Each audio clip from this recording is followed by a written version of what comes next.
Kaya nga nagdagdag ako ng supplemental complaint kay Secretary Amena Pangandaman kasi siya ang nag-approve ng budget kasama ni Secretary Recto. At ang huli ko ng kinasuhan ay si Roberto Tan, yung Philippine Depositor Insurance Corporation, 107 billion.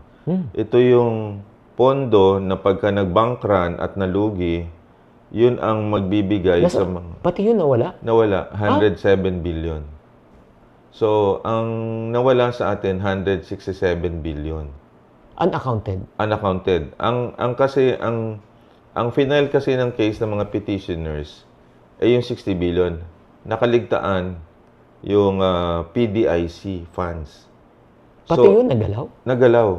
So, just to give you a perspective, di ba tayo mga bank depositor na parating sinasabi na yung pera po natin ay protektado ng gobyerno, ng PDIC ng worth dating 500,000, ngayon ay 1 million na. Tama po. So yung perang yun na nag-i-insure, yung 107 billion.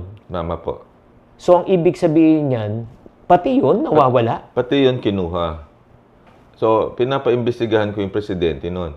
At nabasa ko yung BSP Governor, Remolana, maayos naman, mabait. We have to get it. Kasi pag nag-bank run, saan tayo kukuha para doon?